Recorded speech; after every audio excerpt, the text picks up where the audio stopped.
What truly constitutes hell? Eternal flames, or maybe something far more chilling? Something final? Today we're plunging into a topic that touches on prophecy, community, and some really deep psychological dynamics within the Jehovah's Witness experience. It's a truly fascinating area. Yeah. Not least because it challenges so many common assumptions, about belief systems and how groups maintain such strong cohesion among their members.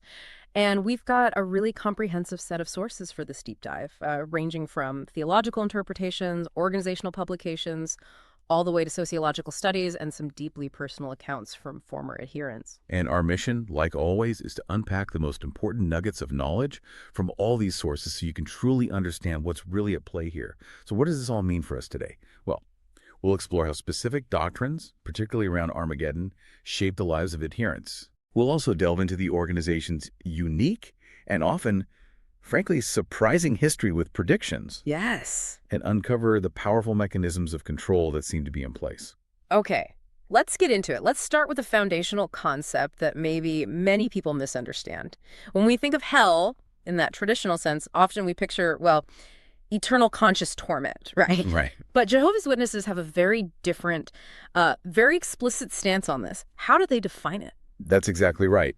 Their official theology, it unequivocally denies the traditional concept of hellfire. They interpret biblical terms like Sheol and Hades to mean simply the grave, like a state of complete unconsciousness of non-existence. They often use the analogy of an extinguished candle flame. Yeah. Doesn't go anywhere. It's just gone. It ceases to be. Precisely. Yeah. They assert that God's penalty for sin is death, not eternal suffering, which they find repugnant to a loving God. Yeah. And they cite biblical figures like Jacob, Job, even Jesus, as having gone to this grave before resurrection. Which supports their view that it's merely a state of non-existence, kind of like a sleep, from which some will eventually awaken. So if hell as eternal torment isn't really part of their belief, what then, for Jehovah's Witnesses, what functions as the ultimate consequence, the sort of equivalent to traditional damnation? Our sources seem to suggest it's a concept tied very, very closely to Armageddon, and this is where it gets really impactful, I think. Indeed. Armageddon isn't symbolic for JWs. It's portrayed as an imminent global cataclysmic conflict, a literal battle. Jehovah's Witnesses believe that during this ultimate battle, Christ, leading an army of angels, will decisively defeat Satan and all earthly governmental systems. Which they see as corrupt. Exactly, which they contend are currently dominated by Satan. Its primary purpose, from their perspective, is for Jehovah God to vindicate his name and unleash destruction upon all who refuse to worship him correctly, which in practice means, basically anyone who isn't an active Jehovah's Witness. And there's a whole sequence of events they expect to happen before this, leading up to this ultimate conflict, isn't there? Yes. Very specific sequence. It's anticipated to be preceded by the Great Tribulation. This begins, they believe, with a worldwide cry of peace and security made by the United Nations. The UN. Interesting. Yes, which they identify as the wild beast from Revelation, a really powerful symbol in their theology representing corrupt earthly governments. This declaration, they believe, will be followed by nations turning against and destroying false religion. Which to them means? All other religious organizations, every single one. After this, Jehovah's Witnesses expect to deliver a final, hard-hitting message to the world, a final warning. It's described as being so tormenting to its hearers that it will provoke the nations into a final assault on God's people, which then leads directly to Jehovah's ultimate punishment at Armageddon. Okay, so given all that, what is the official fate for non-witnesses in this grand scheme? What happens to everyone else? The official Watchtower doctrine is, it's stark. Only faithful, active Jehovah's Witnesses will survive Armageddon.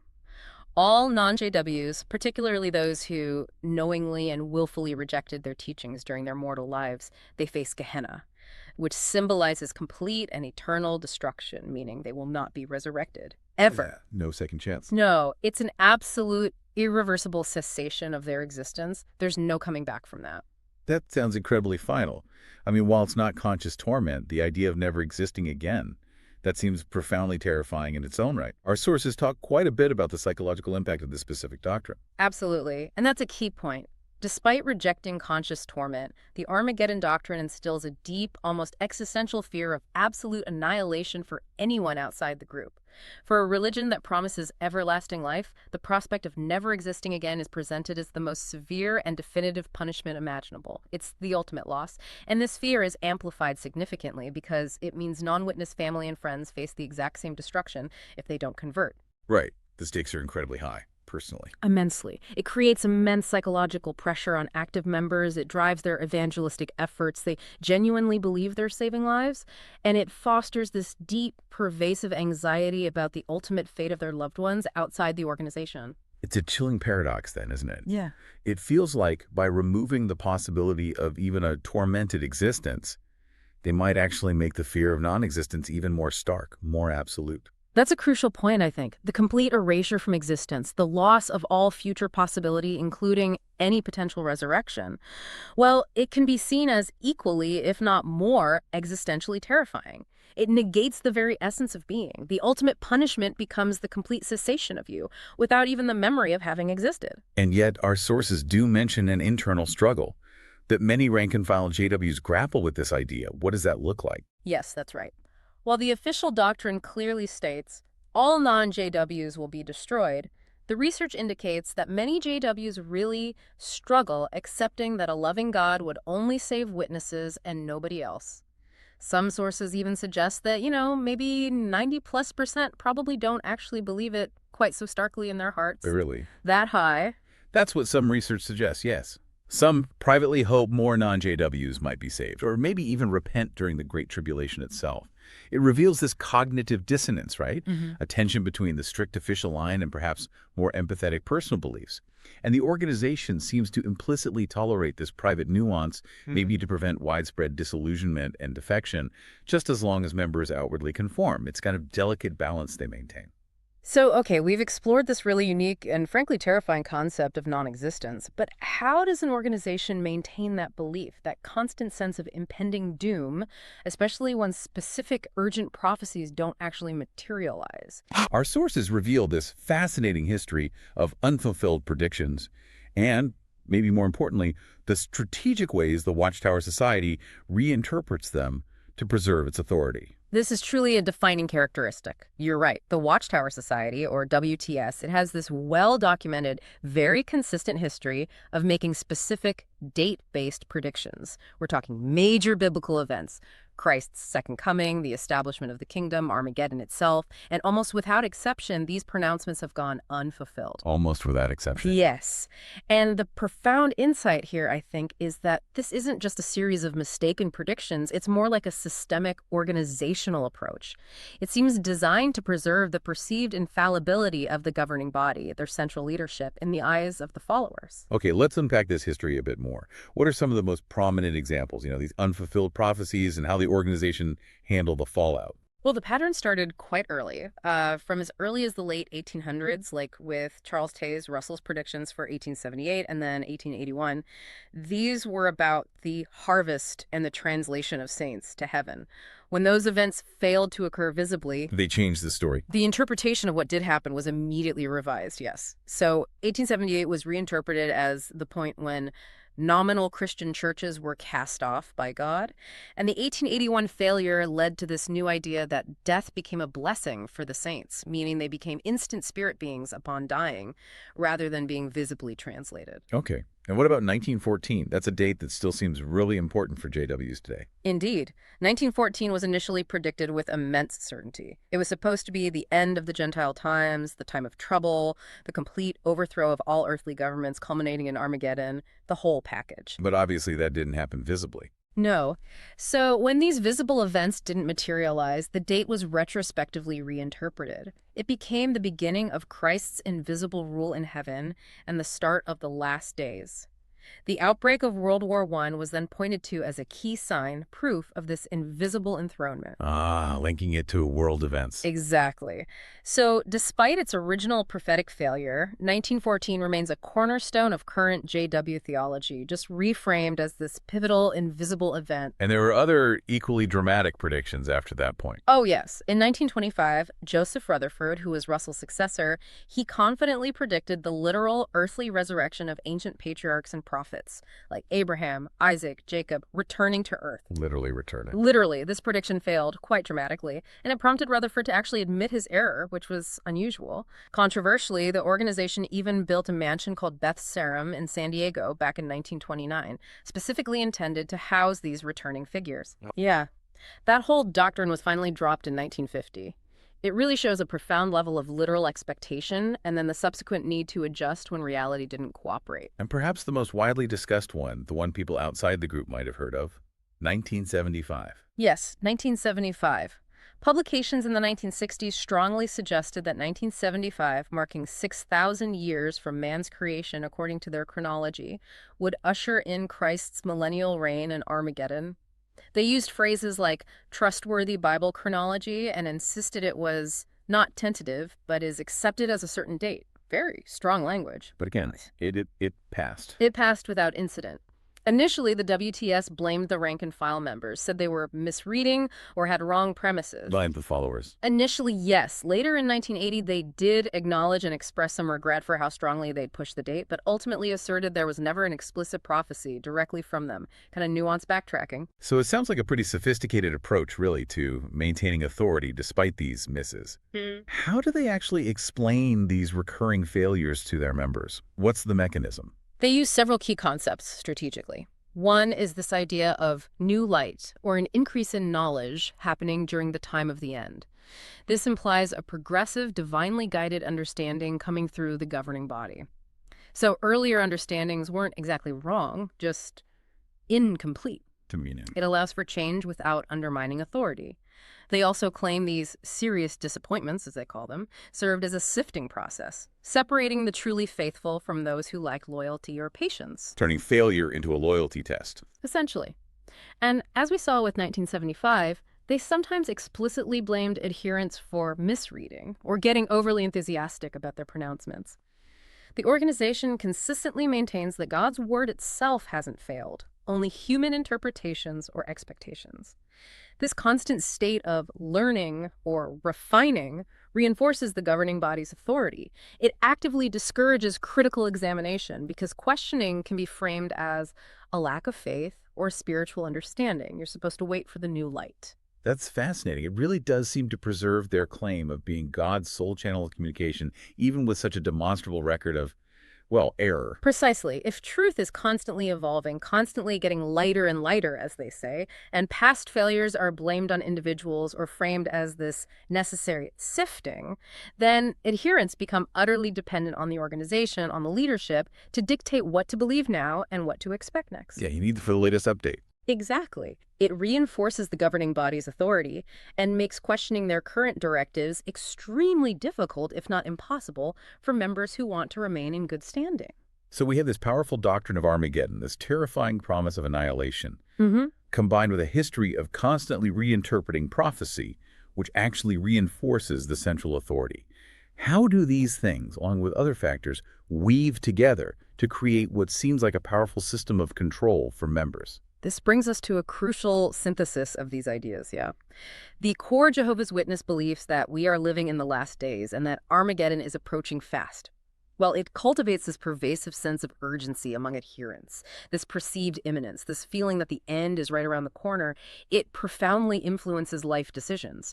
It often discourages things like higher education or long-term career planning because, the end is consistently portrayed as being just ahead.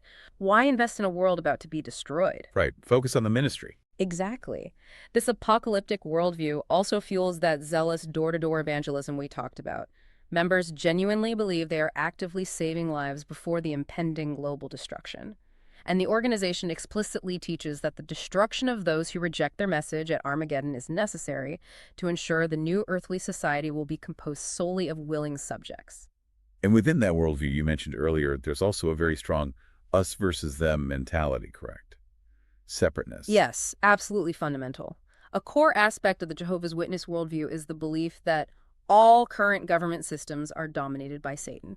All of them. This conviction naturally fosters a strong sense of separation from the world, which is viewed as inherently corrupt and under Satan's influence. And this perspective cultivates a very insular community where loyalty to the organization is paramount. External influences, secular education, mainstream media, even close friendships with non-witnesses, they're viewed with deep suspicion and often actively discouraged. Keep everyone inside the bubble. It reinforces the idea that the only truly safe place, spiritually and soon physically, is within the organization. Another powerful control mechanism that comes up repeatedly in our sources is shunning, or as they call it, disfellowshipping. What does that actually entail for a member? What does it feel like? Shunning is a core disciplinary practice within the Jehovah's Witness organization. It's applied for what they deem serious sins or for apostasy. And apostasy is broadly defined. It can include simply believing doctrine contrary to the Watchtower Society's current teachings, even if you don't actively promote those doubts. Just thinking differently can be grounds. Wow. This practice entails excommunication and then total social isolation from the congregation. And crucially, this extends even to immediate family members still in the faith. Spiritual association, which often means almost all meaningful contact with shunned relatives, is strictly forbidden. So your own family might cut you off completely. Yes. And the profound fear of losing your family, your friends, literally your entire social network, it serves as an incredibly powerful weapon to keep members in line, as some sources put it. It prevents many from leaving the organization, even if they harbor serious doubts or no longer genuinely believe its teachings. The cost is just too high. Former members frequently report experiencing significant mental distress, profound loneliness, and severe challenges to their overall well-being as a direct result of being shunned. It's social death. So bringing these two powerful forces together, the fear of internal annihilation at Armageddon and the very real immediate threat of social isolation through shunning, what kind of pressure does that create on an individual? It sounds immense. It creates an incredibly potent, multi-layered control mechanism. You've got the Armageddon doctrine instilling this death-like fear of eternal annihilation for anyone outside the group, amplified by the belief that only faithful Jehovah's Witnesses will survive. That's the existential threat. Simultaneously, the shunning policy ensures that leaving the organization means the profound loss of all social ties, including your most deeply cherished family and friends. That's the immediate social threat. A double bind. Exactly. It creates what sociologists call a high-cost group membership. The stark choice presented to an individual becomes face eternal destruction from God and complete social ostracism from everyone you know and love, or remain obedient and aligned with the organization, regardless of personal doubts. This dual threat proves incredibly effective at maintaining adherence. It leverages both existential fear and that fundamental human need for belonging and connection. Our sources also use this term psychological enmeshment. Yeah. When we talk about that, what does it actually look like in the day-to-day life of a witness, especially maybe for children growing up in the faith? Yeah, that's where the long-term impact becomes really clear. The organization conditions members, often starting from childhood, to believe that leaving the faith means losing God's protection, your family, and even your life at Armageddon. This pervasive conditioning fosters what experts call an unhealthy, vulnerable state of codependency or enmeshment. Basically, individuals struggle to distinguish their own thoughts, their own feelings, from those of the authoritative figures within the organization, parents, elders, the governing body. Your identity gets blurred with the groups. Precisely. Children are inculcated, that's a term used, meaning taught by constant repetition, almost like a form of brainwashing, to accept this layered hierarchy of authority without question. This process, deeply embedded from a very young age, leads to what some describe as a personal abandonment of authenticity, independence, and autonomy. It makes it incredibly difficult to even consider questioning or leaving because their very sense of self, their identity, becomes inextricably tied to the group's identity. Leaving feels like self-destruction. And the emotional toll of all this, the constant background fear, the threat of shunning, this enmeshment, it must be immense. It is. The constant threat of Armageddon, the pervasive fear of disruption for oneself and loved ones, coupled with that ever-present threat of shunning if you step out of line, it leads to significant anxiety and guilt among members. The organization's leadership structure, as described in some sources, becomes adept at manipulating emotions, weaponizing isolation, and using fear to maintain control. And the psychological consequences for those who do manage to disaffiliate are often severe. It's frequently likened to a complex mourning process because of that perceived loss of identity, community, and family, everything they've ever known. This emotional toll really underscores the profound coercive power of these combined doctrines and practices. Wow, what a truly deep dive into the Jehovah's Witness experience. It's certainly clear that despite their specific theological distinctions, the doctrine of Armageddon functions as a kind of de facto hell for non-adherents. It promises this irreversible, eternal annihilation, a fate that feels no less terrifying, maybe even more so in some ways, than conscious torment for those who value existence itself. Absolutely. And we've really seen how that continuous cycle of failed prophecies, followed by these careful reinterpretations and the strategic attribution of blame to adherents, it kind of erodes trust in the organization's specific prophetic authority, while paradoxically reinforcing dependence on the governing body for that new light and ongoing guidance. Right. It creates this fragile foundation for faith, which often leads to significant internal dissonance, that internal struggle we talked about, for many members. And those combined threats, spiritual annihilation at Armageddon and social death through shunning, coupled with that deeply ingrained psychological enmeshment from childhood, they create such a formidable barrier to leaving the organization.